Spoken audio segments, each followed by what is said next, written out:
Good morning, everyone. Morning. Good. Now I know I'm not on mute.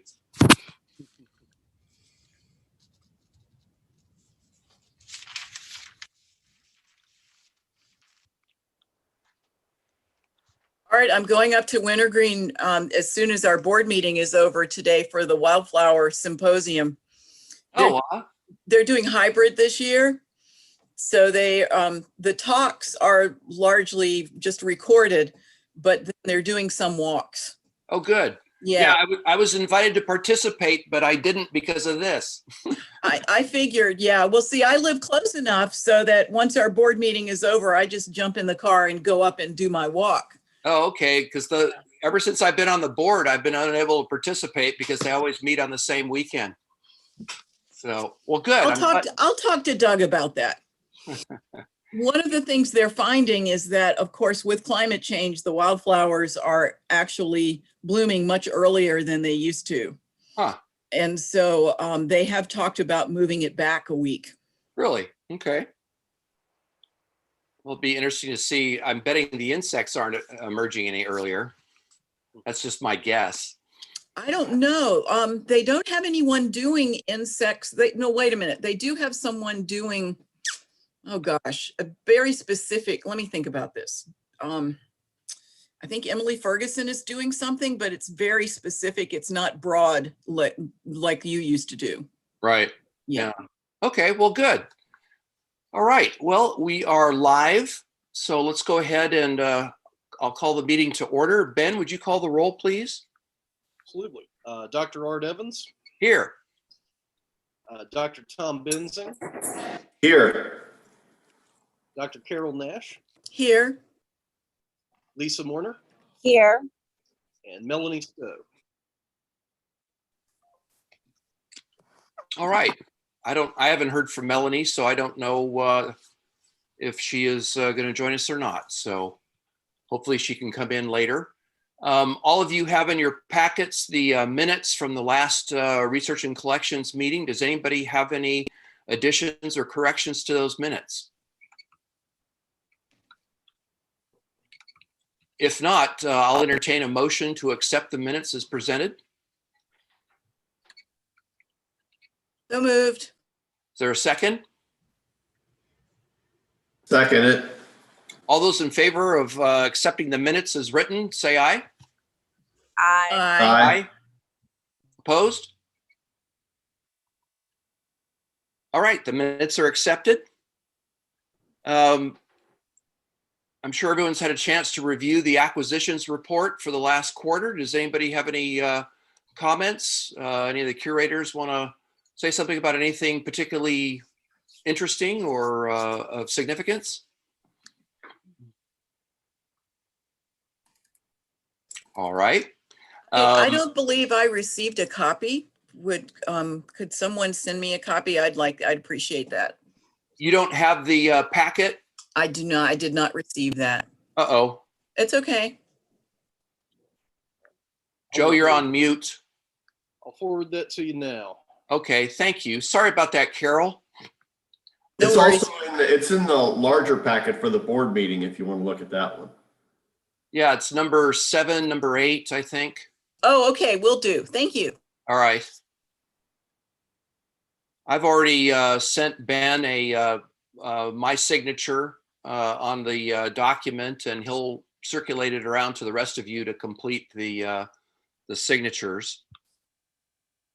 All right, moving right along. Dr. Bassett, you're going to present us with an update as to the repatriation of the Guatemalan artifacts. It's a very sort of short and sweet update, but we are currently waiting to get on the Guatemalan embassy's schedule. And I should say that, I guess, the Guatemalan ambassador's schedule. So we have met with a contact who's a close colleague and collaborator with the ambassador. So at this point, it's just sort of a waiting game. Okay. Any sort of a time frame, or really have no idea? Unfortunately, we haven't been given a time frame. We've sent a few follow-ups, but yeah, that's kind of where we are right now. All right. Well, it appears that the museum has done everything it possibly can, so we wait. Thanks for your efforts in continuing to make that happen. I guess I'm pleased the way it's gone so far, and that we've made solid contacts, and it's just a matter of time before the right things are done and they go home. All right. Does anybody have any questions for Dr. Bassett? Okay, moving right along. Dr. Means, good morning. You're on mute. Good morning. Good morning. Welcome again. Tell us about what's been going on in the world of myriapodology.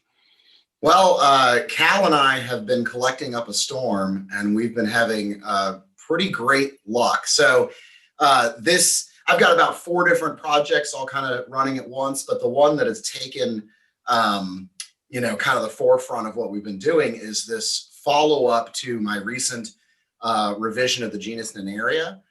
And so I published the genus Nenaria with 35 new species as part of that was like a big part of my PhD.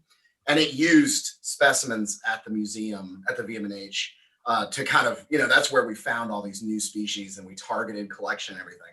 However, there were a phenomenal number of new species, and so we weren't able to get them all. So this follow-up, at some point we had to stop. I just kept finding new things, and at some point you just got to write your dissertation and move on. And so this is a follow-up project where we've got about 10 to 15 new species that we'll probably end up publishing that we're targeting. So far, Cal and I just this year have found 6 new species for sure, a possible other 2 or 3. But it's been great. We've gotten 5 from Virginia, including one near the Virginia Museum of Natural History in Bassett, Virginia. And then we have one in the collection that just says Ridgeway. So it's kind of around the museum, but we actually went to the back little park behind the museum and found a different species that we named after Kurt Hardin in my revision. So it's Hardini, yeah. And so that's at the museum. And then this other species kind of, crescents, the distribution seems to be a weird, crescent that goes around Martinsville. But anyway, so we've got a bunch of species that we're going to be describing. I'm going to be targeting one in Western Tennessee in 2 weeks at the end of May. So I'm going to drive out to Natchez Trace State Park and collect in an area that looks almost identical to one at Claytor Lake State Park that we collected that has not been described either. And so that's really weird. That's a huge distribution, disjunct distribution. So it'll be really cool to see what the molecules say about that. So yeah, our research has been going along well. I've got a couple other projects. I'm working on a genus called Florida bolus, which are the spherical ironworm type millipedes, but they're from Florida. And we think a collaborator of mine from Knoxville thinks he has a new species. So we're going to use the molecular lab to test that. And then we just submitted a paper that I'm on that's a redescription of the largest cystodesmid in the world, Rhizodesmus dasypus, which is about 6 inches long. Wow. From Mexico. And so that's a collaborator of mine from Mexico. And we use specimens from the museum, and I sent him measurements and, did a bunch of the writing. So that's exciting. We just submitted that. So things are going well in the millipede world. A lot of collecting and a lot of discoveries. Nice. How's your work coming with the collection, the museum collection? I'm still processing Bill Shear's collection. It's quite massive. I've gotten to the bulk stuff at this point where it's like just unsorted material that he has. And so I've been sorting them, into larger groups like families and things. And then from there, at some point, I'll have to take a look at it. But it's a huge collection. So that's really what we've been doing, is just integrating Bill Shear's collection into our own. Did Bill donate just his millipedes to the museum, or did he donate everything? Millipedes, centipedes, and then in the bulk samples, there's everything, all sorts of things. So I've been putting those aside, including beetles. What's that? Isopods. Yes, also isopods. There's all sorts of things. Oh, a lot of harvestmen, as you might imagine. Yeah. So that's all in the bulk stuff, though. So I imagine he has more probably at his house. Wow. Well, that's great. Well, excellent. Does anybody have any questions for Dr. Means? All right, this meeting, Just a comment. Great work. Thank you. I appreciate that. We're excited. It's been great. Not to go over time, but an area is Lots a of time. notoriously, yeah, all the time. Yeah. An area is a notoriously difficult thing to collect. And I gotta say, I've had a lot of, this sounds weird because Cal's my supervisor, but I've had a lot of fun out in the field with him, and he's a very good collector, and we've had really good success. And it's been a wonderful kind of surprise. I was a little nervous going into it that we wouldn't be able to find these things because some of them we'd searched for in the past and not been able to find. And so the fact that we have been having such good success is really great. It's been wonderful. I remember going out with Dr. Hoffman a couple of times, and the two things that struck me about his collecting methods, he would lie down, he'd find a spot and prop himself up on one elbow, and with the other hand, he would just kind of scratch through by hand the litter where he was. He would do this almost anywhere. And the other thing that he did that I started using once in a while for my work is that he would buy a brand new hoe, gardening hoe, and then cut off the side so you just had a narrow blade. And I imagine Dr. Bassett probably has all kinds of purposes. You can pick at all kinds of things as you're walking along there. But that was two things that I picked up from him when I was out collecting with him. So, all right. Just a quick comment. Yeah. On that, Hayden actually can tell you about his experience collecting millipedes with a gardening hoe. That happened about 2 weeks ago? Yeah, so I'm glad you brought that up, Dr. Evans, just because I was severely made fun of when I brought a garden hoe out there to collect millipedes. And we ended up finding I ended up finding one of the with that garden hoe. Yeah, he found a new species on his property, and he found the male. He found the first one. It was just really awesome. I've gone collecting with a lot of property owners before, and they've never been the ones to find it. So that's a pretty cool. I guess he knows what he's doing. Hayden's looked at the ground before. Well, I'm about any long-handled tool that keeps me from having to bend over or kneel down. That's right, Cal. Take note. Rakes are great. Okay, I'm not gonna say anything at this point that can be used against me. All right. Does anybody else have any questions or comments for Dr. Means?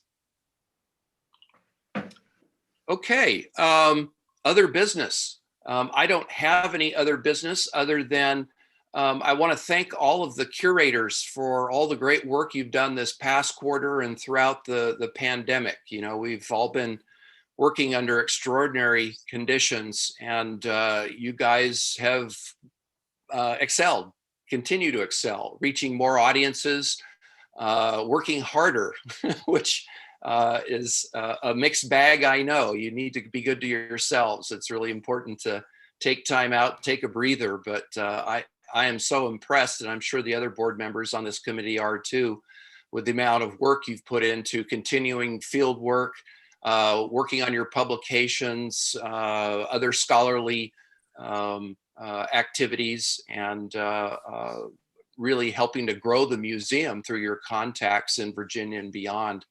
And I thank you all for that. I'm looking forward to the end of social distancing, or at least something where we can get in the same room together. And I'm just warning you now, I'm going to be there sometime in first week of June. So I'm looking forward to darkening many of your doorsteps here shortly. So watch your emails for details. You can plan to be out of town if you need to.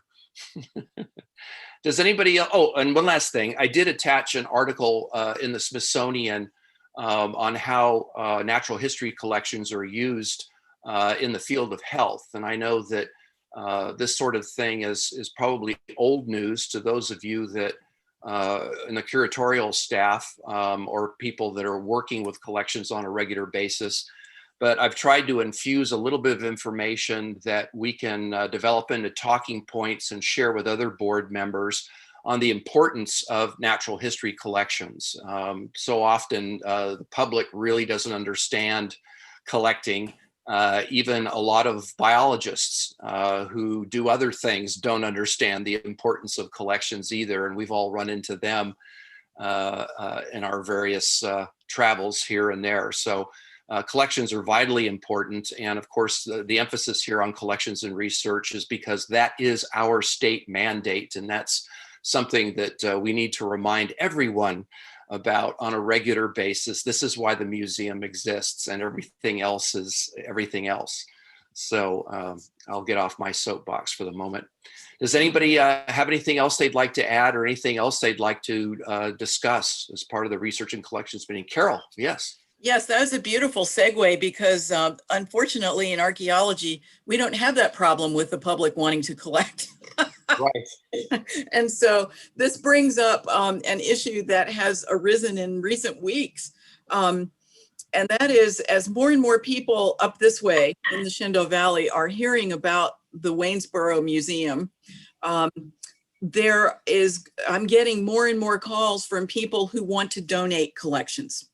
And so one of the big questions, I guess, that we need to think about, or maybe we could work on, is a process for that. Because Hayden, the last thing I want to see is you inundated with dribbles of collections coming in, down your way.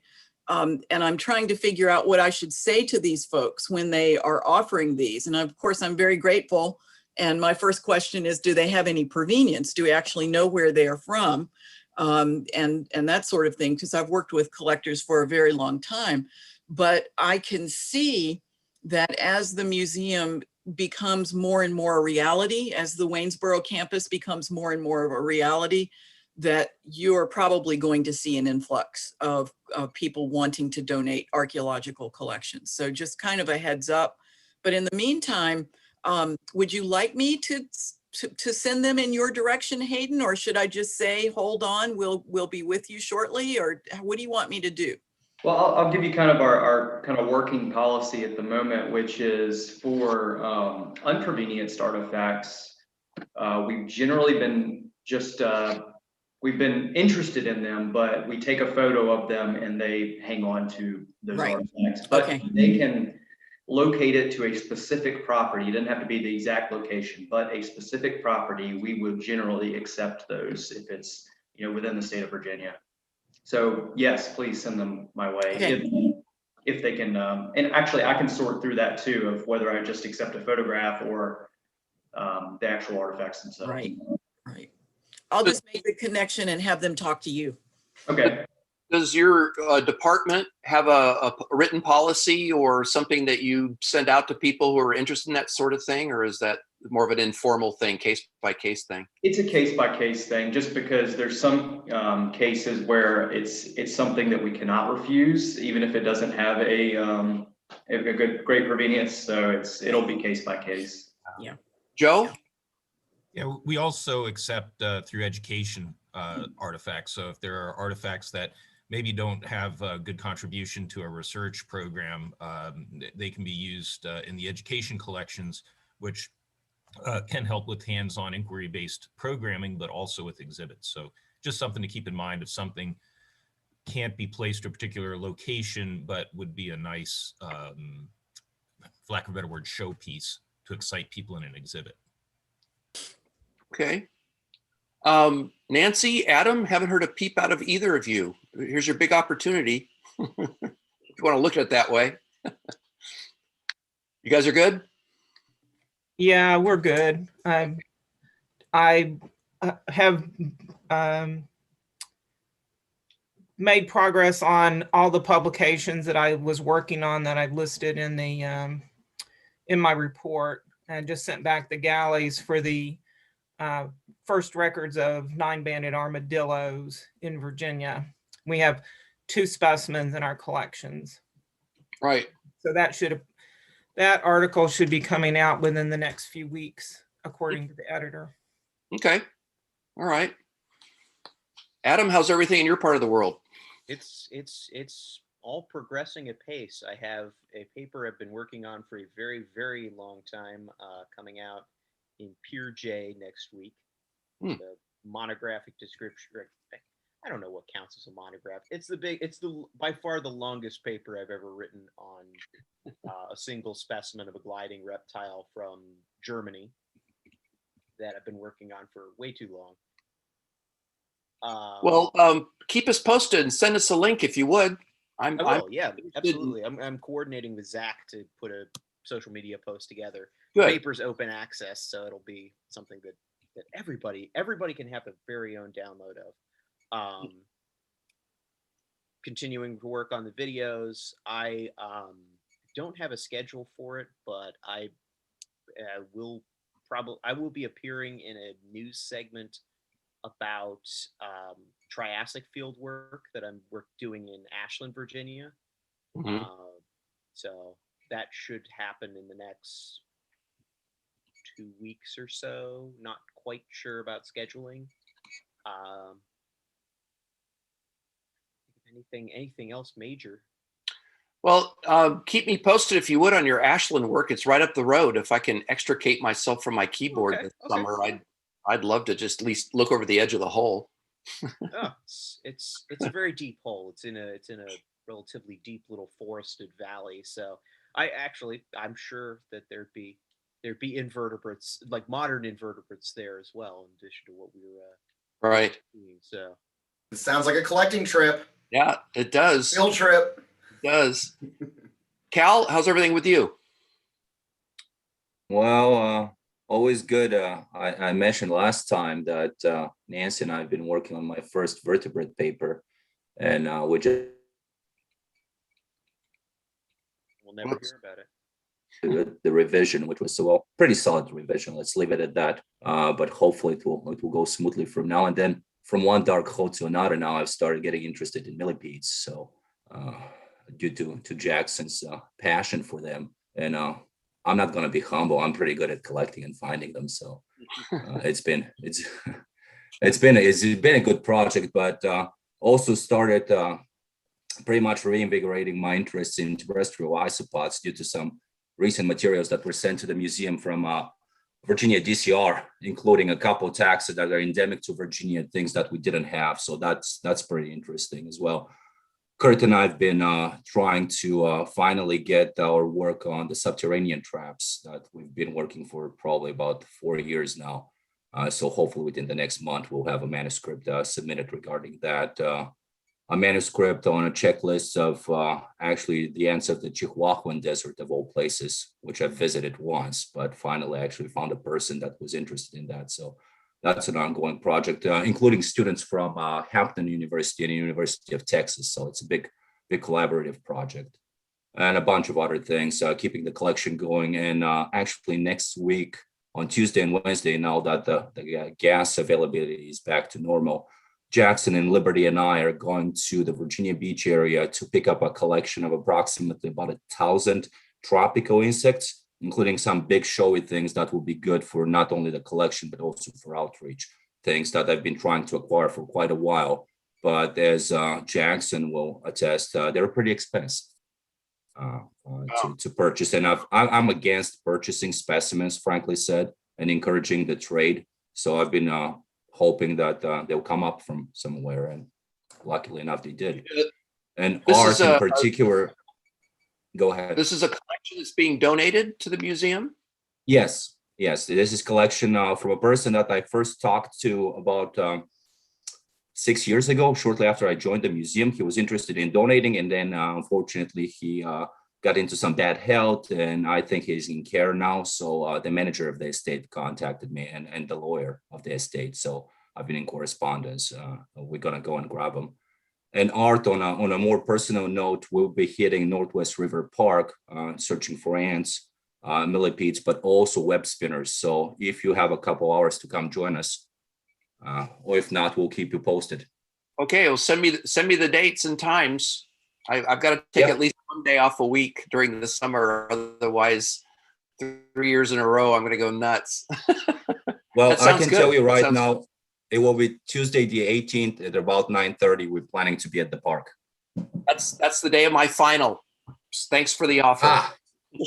Well, Timing next time. is everything. The new isopods, and for those that aren't initiated, isopods are mostly marine, but they also include roly-polies, pillbugs and sowbugs, as well as freshwater isopods, some of which are associated with caves and subterranean springs and seeps. The endemic genera, are those associated with seeps or are they something else?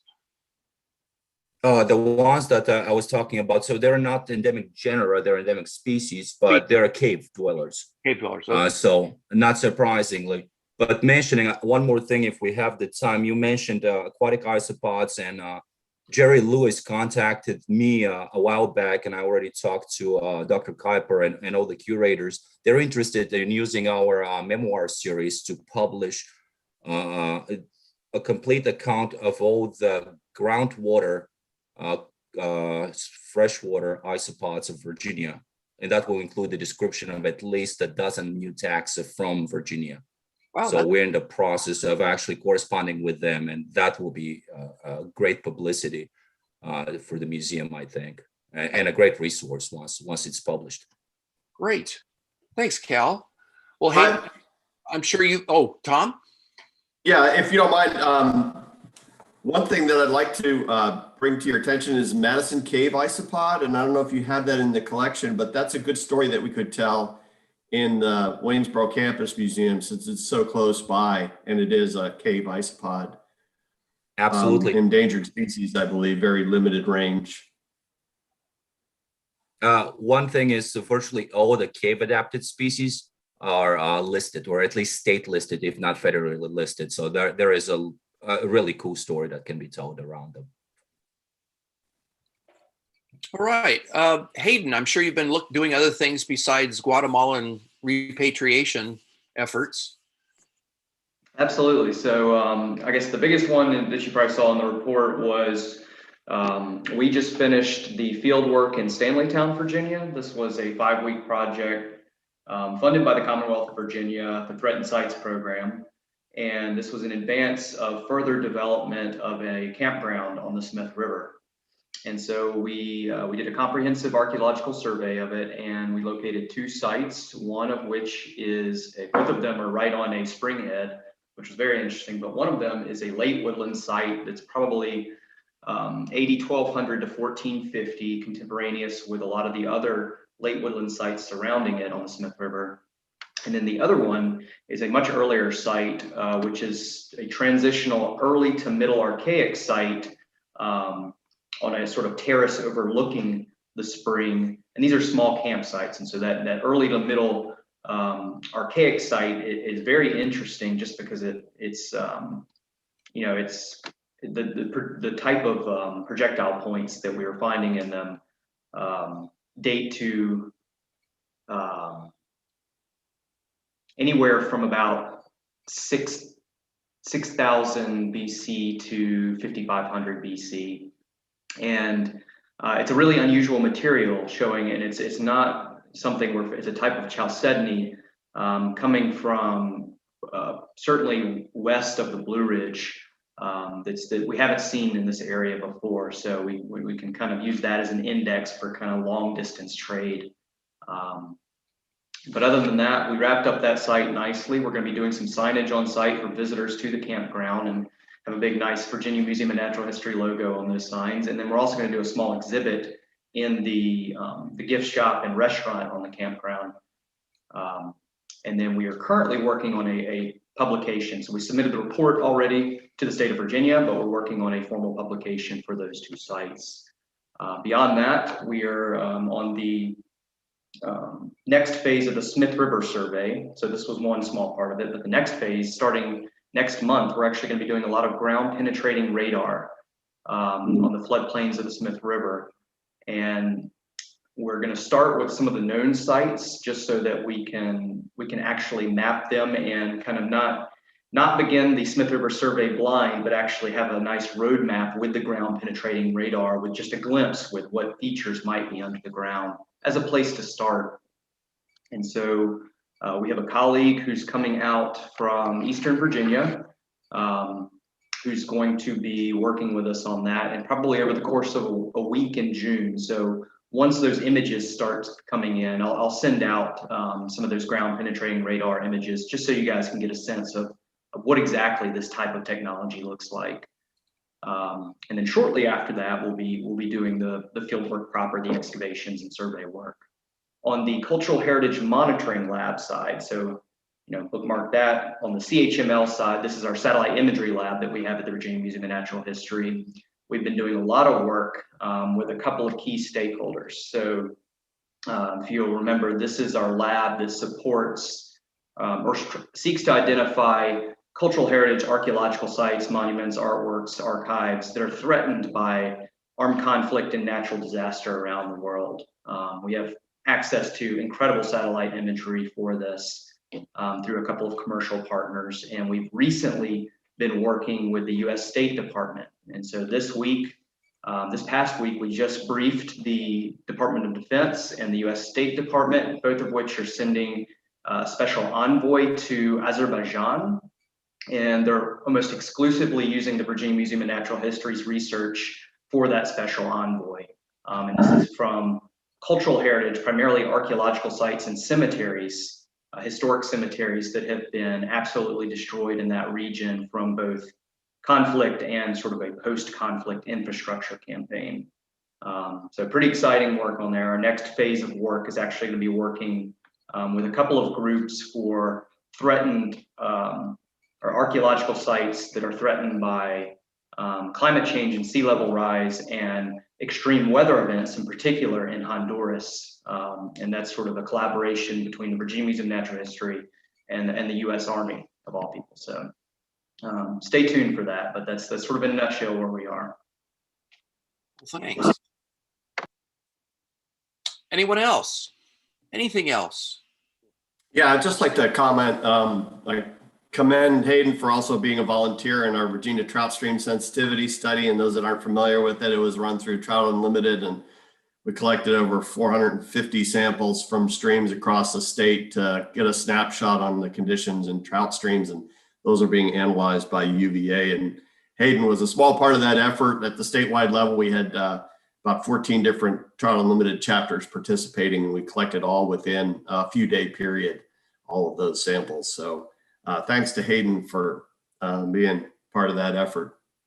I also wanted to commend all of the curators for participating in the drive-through event that we had in Waynesboro. I thought that went really well. The treasures from the vault, and I know all of you were there, and appreciate you taking the time to travel up to Waynesboro and raise again the awareness of the museum's mission in our community here, and continue to push that forward.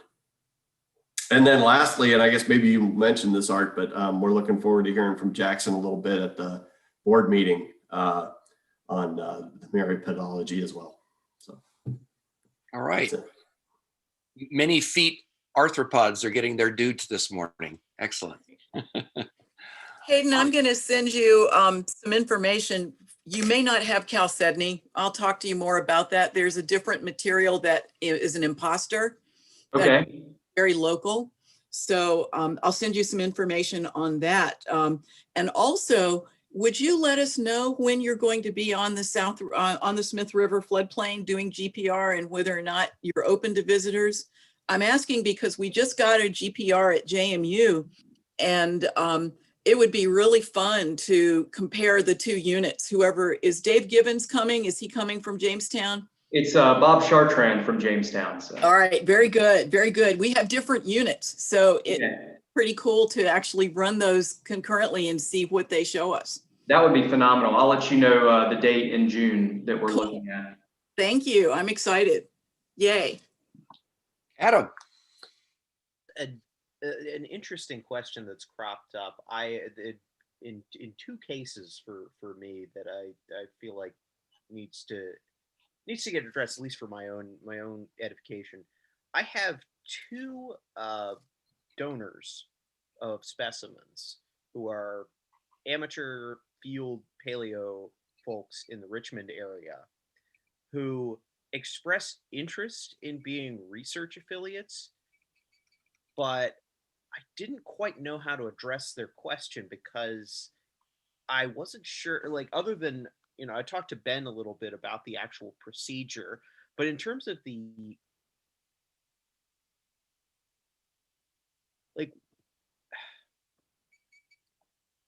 sorry, brain is moving faster than mouth.